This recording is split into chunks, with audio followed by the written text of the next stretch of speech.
오늘 하나님께서 우리에게 주시는 말씀은 신약성경 로마서 1장 14절 15절 말씀입니다. 로마서 1장 14절 15절 말씀을 제가 읽을 때에 함께 하나님의 음성을 들으실 수 있기를 바랍니다. 헬라인이나 야만인이나 지혜 있는 자나 어리석은 자에게 다 내가 빚진 자라. 그러므로 나는 할 수 있는 대로 로마에 있는 너희에게도 복음 전하기를 원하노라. 아멘. 할렐루야. 오늘 우리는 아주 흥미로운 말씀을 읽었어요. 15절 말씀에 보면 바울이 이렇게 말합니다. 그러므로 나는 할 수 있는 대로 로마에 있는 너희에게도 복음 전하기를 원하노라. 아멘. 우리가 복음을 전한다 그러면 보통 이제 전도하는 것을 생각하죠. 믿지 않는 사람들에게 복음을 전할 때, 그죠? 주로 믿지 않는 사람들에게 복음을 전하는 것이라 그렇게 생각해요. 자, 그런데 지금 바울이 15절에서 로마에 있는 너희에게도 복음 전하기를 원한다 그래요. 그러면 로마에 있는 너희는 과연 누구인가? 로마에 있는 너희는 누구예요? 우리가 1장에서 계속해서 보았습니다만 1장 6절을 읽어보면 거기 이렇게 되어 있습니다. 너희도 그들 중에서 예수 그리스도의 것으로 부르심을 받은 자니라. 그러니까 로마에 있는 너희, 이 너희는 어떤 사람들이에요? 어떤 부류예요? 예수 그리스도의 것으로 부르심을 받은 자들이다. 그러니까 지금 이들은 이미 예수를 믿고 구원을 받은 사람들인 것이죠. 뿐만 아니라 7절을 읽어보면 7절에서는 로마에서 하나님의 사랑하심을 받고 성도로 부르심을 받은 모든 자에게. 자, 여기 로마에 있는 너희는 누구예요? 로마에서 하나님의 사랑을 받은 자들이며 이미 성도로 부르심을 받은 자들이다. 그럼 이 사람들은 이미 예수 믿는 사람들 아니에요?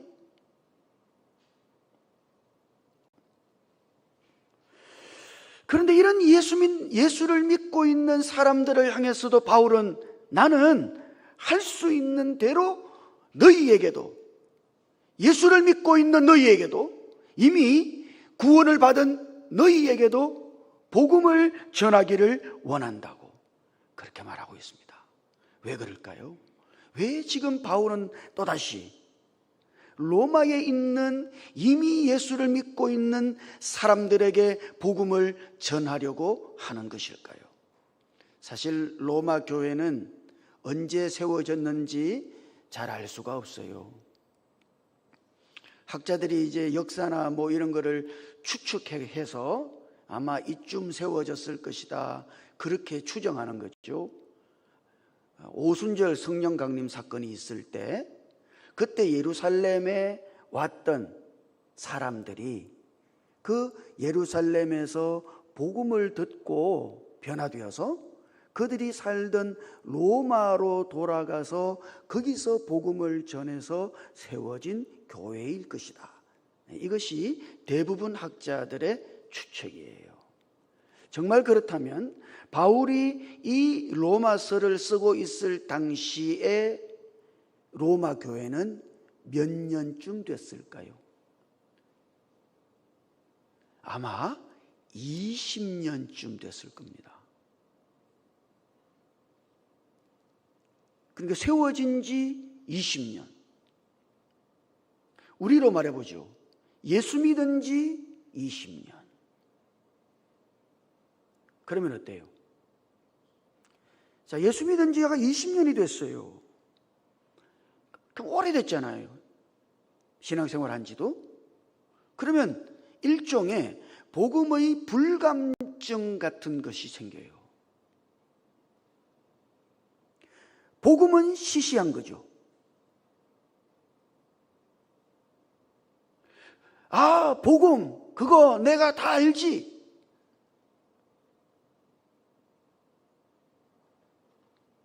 아, 또 그 말 하나. 여러분, 복음에 대한 일종의 불감증 같은 게 생긴다고요.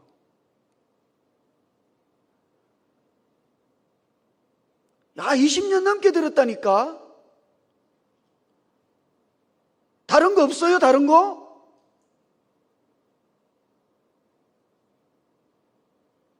처음 예수 믿었을 때, 구원받았을 때의 감격, 이런 거는 온데간데 없고,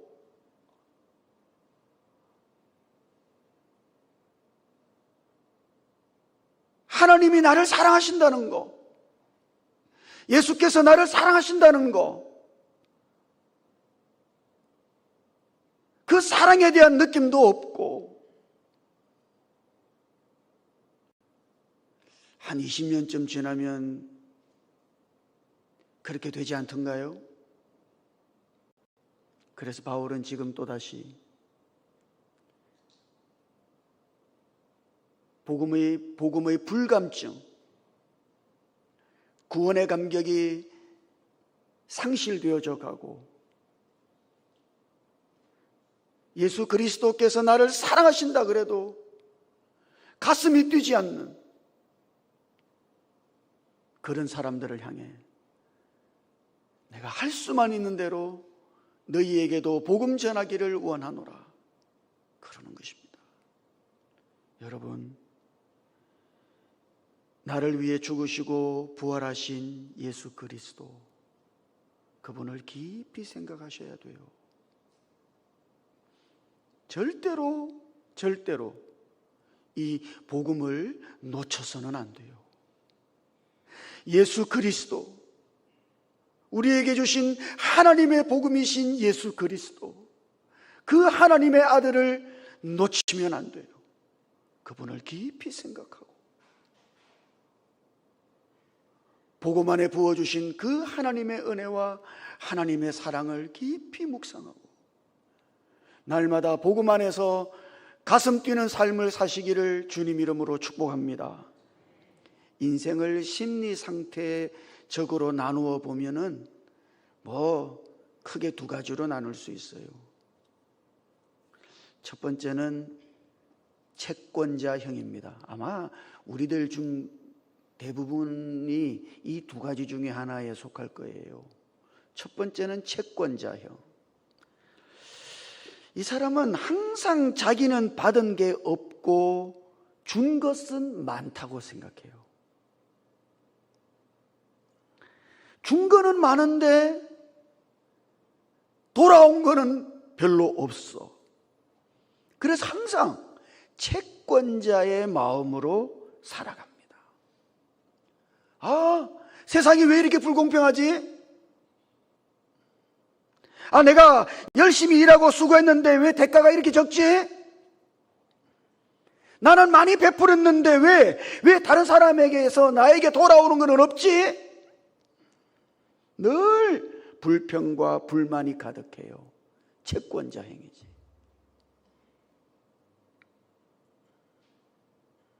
그런데 또 채무자형이 있어요. 너무 많은 것을 받았어요. 나는 받은 게 너무 많아.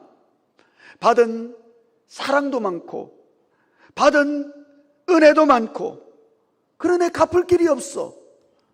항상 채무자의 마음이에요. 너무 많은 빚을 진 것이지, 너무 많은 사랑을 받았어요. 이거 어떻게 보답하지? 그런 마음이요. 자녀들에게도, 아니 이분도 고맙고 저분도 고맙고, 배우자도 고맙고 다 고마워. 받은 게 많으니까. 그래서 그걸 갚는 심정으로 살아가는 사람들이요, 채무자형이 있어요. 복음은 어떨까요? 우리가 복음 안에서, 여러분은 어떻습니까? 은혜가 많으면 많을수록, 내가 은혜를 알면 알수록 빚진 자의 심정이 되는 거죠. 은혜의식이 떨어지면 어때요? 은혜가 떨어져요. 채권자형이 되는 겁니다. 내가 이렇게 많이 교회를 위해서 노력하고 수고하고 때로는 헌금하고,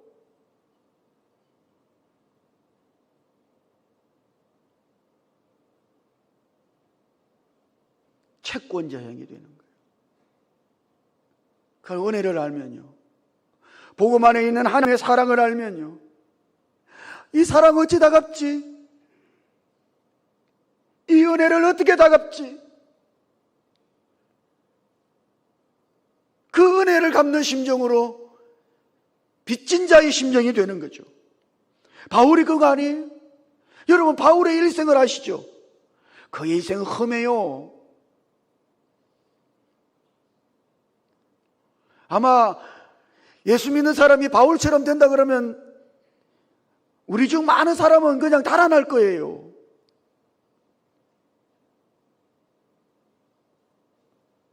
바울을 바울 되게 한 거, 그게 빚진 자의 의식이다 이 말이에요. 오늘 말씀에도 그러죠. 나는 빚진 자라. 그는 빚진 자의 의식으로 살고, 여러분, 복음을 알고 복음을 받아들이고 복음의 감격 속에, 복음의 은혜 속에 있는 사람은 빚진 자의 심령이 된다. 나는 빚진 자다. 여러분, 은혜라고 하는 것은 참 희한하죠. 은혜를 모르는 자에게는 은혜가 아니에요.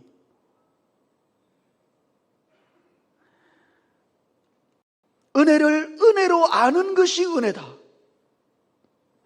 은혜를 아는 순간, 그 다음에 뭘 어떻게 돼요? 이거는 아주 놀라운 축복이 되는 거죠. 그래서 그것이 빚으로 남는 거예요. 거기에 매이게 돼요. 은혜의 의무감에 사로잡히는 것이죠. 내가 이거 갚아야지. 빚진 자의 심정. 바울은 빚진 자였기에 그렇게 말하는 거예요. 나는 빚진 자라. 그래 놓고, 그 다음, 그러므로 할 수만 있는 대로 복음을 전하기를 원한다. 빚진 자의 심정을 가진 사람은, 복음 안에서 빚진 자는 어떻게 살아요? 할 수만 있는 대로 복음을 전하기를 원한다고. 이게 빚진 자로 사는 거예요.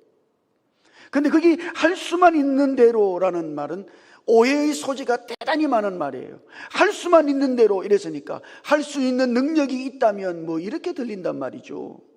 때로는 할 수 있는 기회가 주어진다면 이렇게 들린단 말이에요.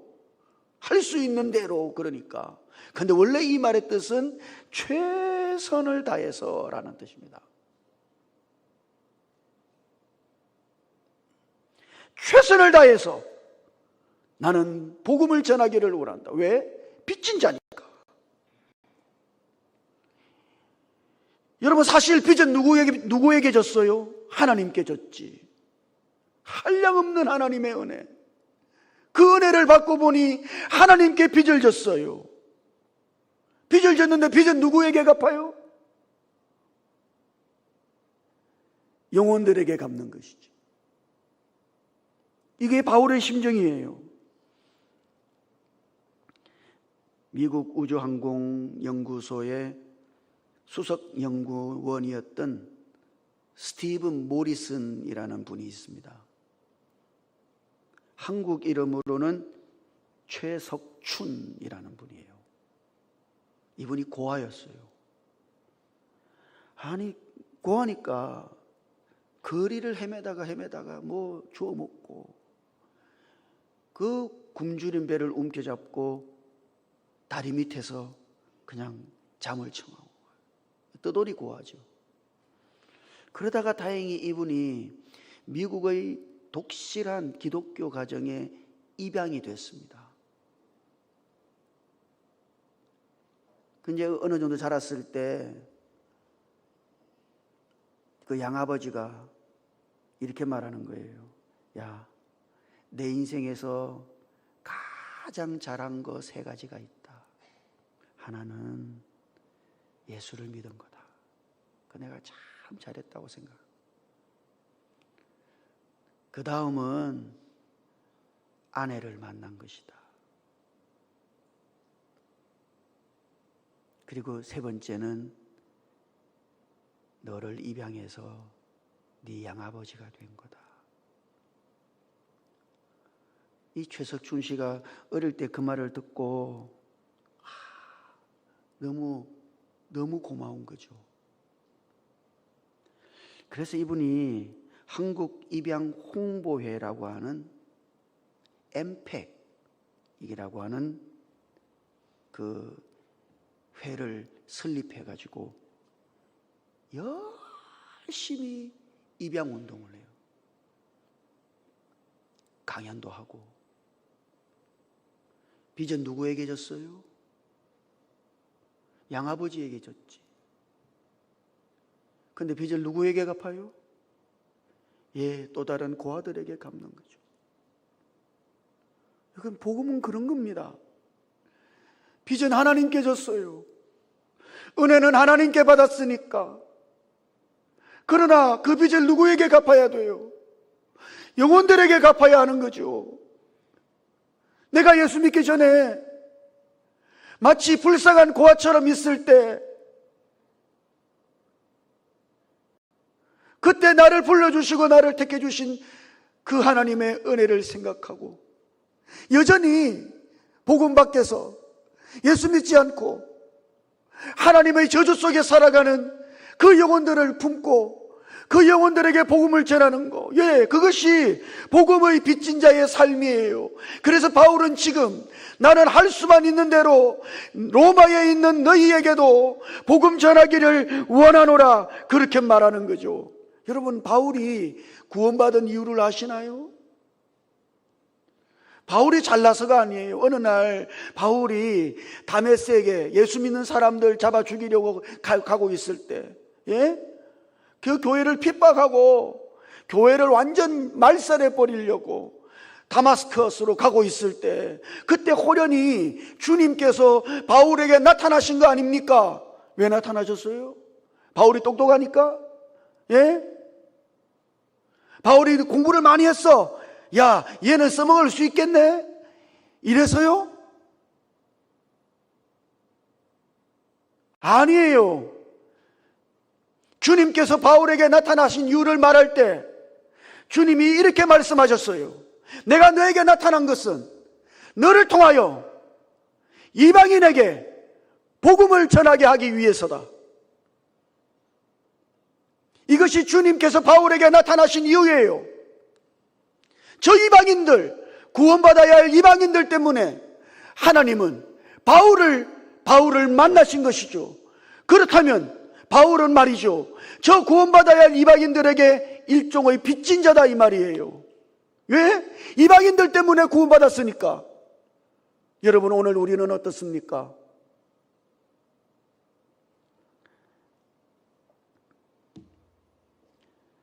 (14절에서는) 헬라인이나 야만인이나 지혜 있는 자나 어리석은 자에게 다 내가 빚진 자라, 그렇게 말해요.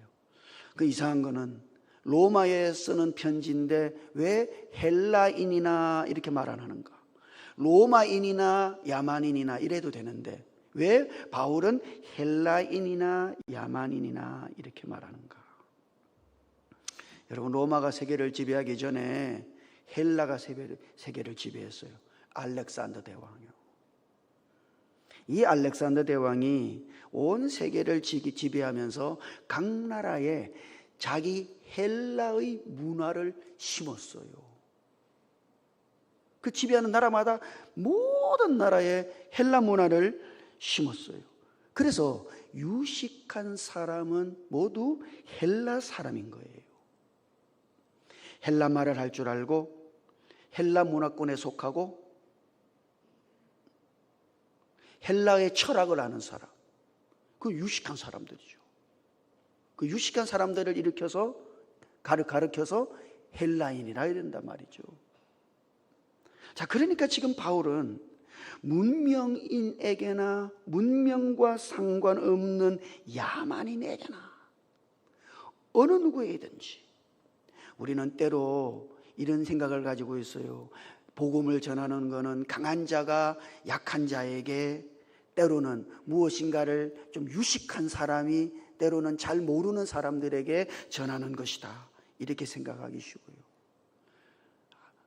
그래서 부자 나라가 가난한 나라에게 복음을 전하는 것이다, 이렇게 생각하기 쉬워요. 그러나 여러분, 유대는 어떻습니까? 유대는요, 로마의 식민지입니다. 복음은 어디서 시작됐어요? 예, 유대에서 시작된 겁니다. 로마가 그 당시를 지배하고, 세계를 지배하고 있을 때 바울은 그 로마에도, 여러분 로마 안 가보셨죠? 그 로마의 문화라고 하는 것이 아마 지금 봐도 어마무시합니다만 그 당시에 아마 여러분들이 로마에 딱 가면 완전히 압도됐을 거예요. 그 문화는 진짜 기가 막힌 문화거든. 입이 쩍 벌어져.